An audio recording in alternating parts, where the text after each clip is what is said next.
നമസ്കാരം. Sreenarayana Guru open university first semester MA political science ക്ലാസ്സുകളിലേക്ക് എല്ലാ പ്രിയ വിദ്യാർത്ഥികൾക്കും സ്വാഗതം. നമ്മൾ ഇന്ന് പബ്ലിക് അഡ്മിനിസ്ട്രേഷൻ എന്ന പേപ്പറിലെ രണ്ടാമത്തെ ബ്ലോക്കിലെ ഒന്നാമത്തെ യൂണിറ്റ് ആണ് ഡിസ്കസ് ചെയ്യുന്നത്. നമ്മുടെ യൂണിറ്റിന്റെ പേര് ഇമ്പോർട്ടൻസ് ഓഫ് പബ്ലിക് അഡ്മിനിസ്ട്രേഷന്റെ പ്രാധാന്യം. അപ്പോൾ നമ്മൾ ഫസ്റ്റ് ബ്ലോക്കിലെ ഫസ്റ്റ് യൂണിറ്റിൽ ഡിസ്കസ് ചെയ്തത് ഏതാണ്ട് ഇതിനോട് സമാനമായിട്ടുള്ള കാര്യങ്ങളായിരുന്നു. പബ്ലിക് അഡ്മിനിസ്ട്രേഷന്റെ ഒരു ഇൻട്രൊഡക്ഷനും അതുപോലെ തന്നെ അവിടെ അതിന്റെ സിഗ്നിഫിക്കൻസ് ഒക്കെ നമ്മൾ ഡിസ്കസ് ചെയ്തതാണ്. എങ്കിലും ഇവിടെ കുറച്ചുകൂടി കൃത്യമായിട്ട് ഉള്ള ഒരു ഡിസ്കഷനാണ് ഇവിടെ ഈ ഒരു യൂണിറ്റിൽ നമ്മൾ ഉദ്ദേശിക്കുന്നത്. അതായത് ഇമ്പോർട്ടൻസ് ഓഫ് പബ്ലിക് അഡ്മിനിസ്ട്രേഷൻ.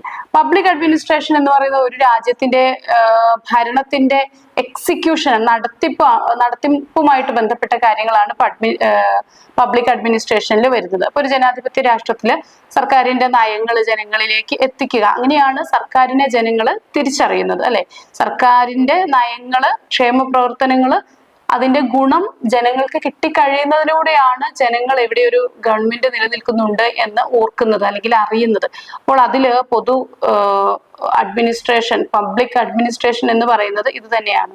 അപ്പൊ ജനപാലനം അല്ലെങ്കിൽ പബ്ലിക് അഡ്മിനിസ്ട്രേഷൻ, അതിന്റെ പ്രധാനപ്പെട്ട ചില ചുമതലകൾ എന്തൊക്കെയാണെന്ന് നോക്കാം. ഒന്നാമത് ഭരണ സംവിധാനത്തിന്റെ പ്രവർത്തനം തന്നെയാണ് എഫക്റ്റീവ് ഗവേണൻസ്, പോളിസി ഇംപ്ലിമെന്റേഷൻ, നയങ്ങള് ജനങ്ങളിലേക്ക് എത്തിക്കുന്നത്.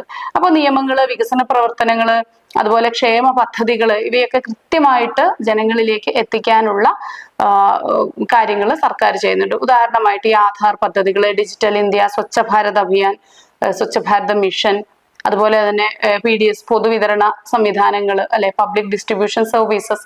അപ്പൊ ഇങ്ങനെയൊക്കെയുള്ള കാര്യങ്ങൾ കൃത്യമായിട്ട് സർക്കാർ നടപ്പിൽ വരുത്തുന്നത് ഈ ഒരു പബ്ലിക് അഡ്മിനിസ്ട്രേഷന്റെ ഭാഗമാണ്, പൊതു ഭരണത്തിന്റെ ഭാഗമായിട്ടുള്ളതാണ്. അപ്പൊ അത് കൃത്യമായിട്ട് ജനങ്ങളിലേക്ക് എത്തിക്കുക എന്നുള്ളത് സർക്കാരുകളുടെ ഉത്തരവാദിത്തമാണ്. മറ്റൊന്നാണ് പബ്ലിക് സർവീസ് ഡെലിവറി. പൊതുജനങ്ങൾക്കുള്ള സേവനങ്ങൾ ജനങ്ങളിലേക്ക് എത്തിക്കുക. നമ്മൾ തൊട്ട് മുൻപ് പറഞ്ഞ പോയിന്റുമായിട്ട് വളരെയേറെ റിലേറ്റഡ് ആയിട്ടുള്ള ഒരു പോയിന്റ് തന്നെയാണ്.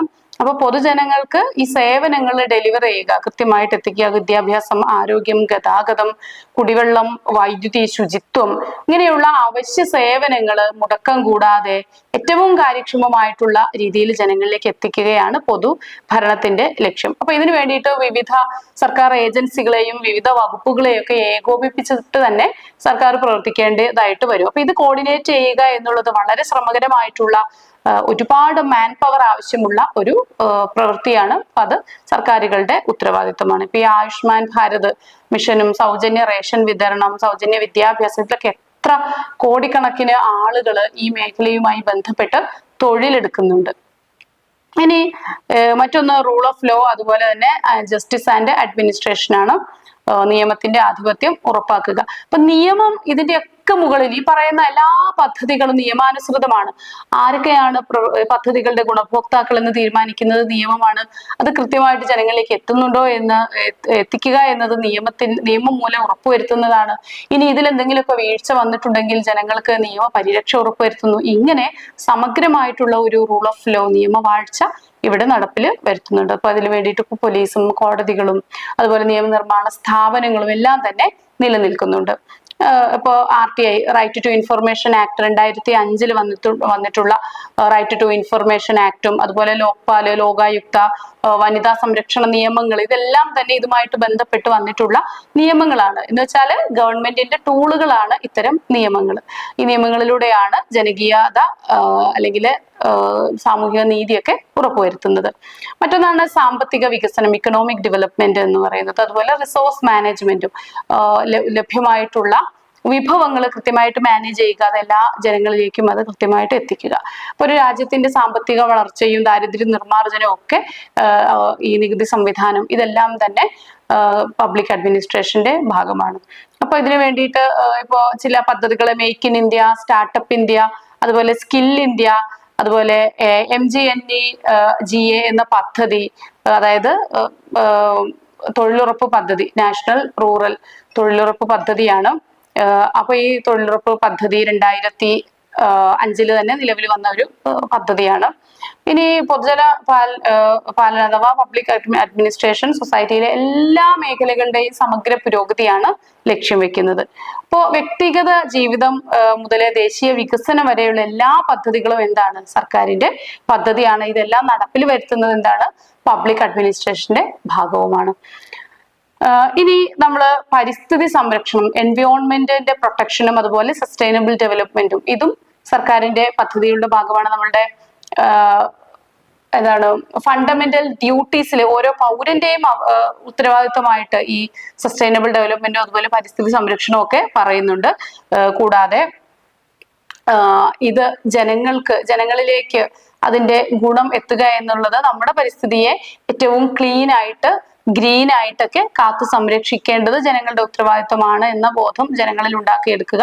അതിന് നിയമം മൂലം തടയേണ്ടത്, ശിക്ഷ മൂലം തടയേണ്ടത് ആ രീതിയിൽ, ഇപ്പൊ വനത്തിലേക്കുള്ള എൻക്രോച്ച്മെന്റുകൾ, വന്യജീവികളെ വേട്ടയാടുന്നത്, ഇതൊക്കെ തടയാൻ കൃത്യമായിട്ടുള്ള നിയമ സംവിധാനവും നമ്മുടെ രാജ്യത്ത് നിലവിലുണ്ട്. അപ്പൊ ഇതിന്റെ എല്ലാം നടത്തിപ്പ് ഫോറസ്റ്റ് ഡിപ്പാർട്ട്മെന്റുകൾ തന്നെ രൂപീകരിച്ചുകൊണ്ട് ഇതിനെ ഏകോപിപ്പിച്ച് നടപ്പിൽ വരുത്തുന്നത് ഒരു ഗവേണൻസിന്റെ ഭാഗമാണ്, പബ്ലിക് അഡ്മിനിസ്ട്രേഷന്റെ ഭാഗമാണ്. അപ്പൊ അതിനു വേണ്ടിയിട്ട് ആണ് നാഷണൽ ഗ്രീൻ ട്രിബ്യൂണലും അതുപോലെ തന്നെ സ്വച്ഛ ഭാരത് അഭിയാനും ക്ലീൻ എനർജി പോളിസിയൊക്കെ നിലനിൽക്കുന്നത് ഇതിനു വേണ്ടിയിട്ടാണ്. അപ്പൊ UN-ഉം അതുപോലെ WTO-യും WHO-യും ഒക്കെ അന്താരാഷ്ട്ര സംഘടനകൾ ഇതൊക്കെ ഈ കാര്യത്തില് എപ്പോഴും ഒരു എറ്റേണൽ വിജിലന്റ് ആയിട്ട് നിലനിൽക്കുന്ന സ്ഥാപനങ്ങളാണ്. അപ്പൊ അതിനു വേണ്ടിയിട്ട് ചില പാരീസ് ക്ലൈമറ്റ് എഗ്രിമെന്റ്, അതുപോലെ ഇന്ത്യയുടെ WHO-യിലുള്ള ഇന്ത്യയിലെ റോള്, WTO-യിൽ ഇന്ത്യക്ക് കൃത്യമായ റോളുണ്ട്. ഇതൊക്കെ ഇതിന്റെ ഭാഗമായിട്ട് ഡിസ്കസ് ചെയ്യപ്പെടേണ്ട പോളിസികളാണ്. അപ്പോൾ ഇത്രയാണ് നമുക്ക് ഈ ഒരു യൂണിറ്റിൽ ഡിസ്കസ് ചെയ്യാനുള്ളത്. അപ്പൊ ഈ ഒരു യൂണിറ്റ് പഠിക്കുമ്പോൾ, ഈ ഒരു യൂണിറ്റ് എന്നല്ല, ഈ ഒരു മുഴുവൻ പേപ്പറും പഠിക്കുമ്പോൾ നിങ്ങൾ അറിഞ്ഞിരിക്കേണ്ട ഒരു കാര്യം എന്ന് പറയുന്നത്, ഇത് നമുക്ക് കൃത്യമായിട്ട് ഒരു ക്ലാസ്സിലൂടെ പകർന്നു തരാൻ പറ്റുന്ന കാര്യങ്ങളല്ല. അതൊരു ക്ലാസ്സിലെ ചട്ടക്കൂടിലേക്ക് ഒതുക്കുമ്പോൾ നമ്മൾ ഏറ്റവും രത്ന ചുരുക്കം മാത്രമേ ക്ലാസ്സിൽ ഡിസ്കസ് ചെയ്യൂ. അപ്പൊ നിങ്ങൾ ഒരു പരന്ന ചിന്താഗതിയോട് കൂടിയിട്ട് തന്നെ ഈ ഒരു പബ്ലിക് അഡ്മിനിസ്ട്രേഷൻ എന്ന പേപ്പറിനെ നിങ്ങൾ കാണേണ്ടതുണ്ട്. കാരണം ഒരു ക്ലാസിന്റെ കുറഞ്ഞ സമയപരിധിക്കുള്ളിൽ ഡിസ്കസ് ചെയ്യുന്നതിനേക്ക് അപ്പുറത്ത്, അല്ലെങ്കിൽ നിങ്ങളുടെ യൂണിവേഴ്സിറ്റി തരുന്ന നമ്മുടെ സിലബസ് പ്രകാരം ഡിസ്കസ് ചെയ്യുന്നതിന് അപ്പുറത്തേക്ക് വരുന്ന കാര്യങ്ങളാണ് ഇതിനകത്ത് ഉള്ളത്. അപ്പൊ നിങ്ങൾ തീർച്ചയായിട്ടും പരന്ന വായനയിലൂടെ, കൂടുതൽ ചിന്തകളിലൂടെ ഇതിലേക്ക് പോയിന്റ്സ് ആഡ് ചെയ്യാനായിട്ട് സാധിക്കും. Thank you.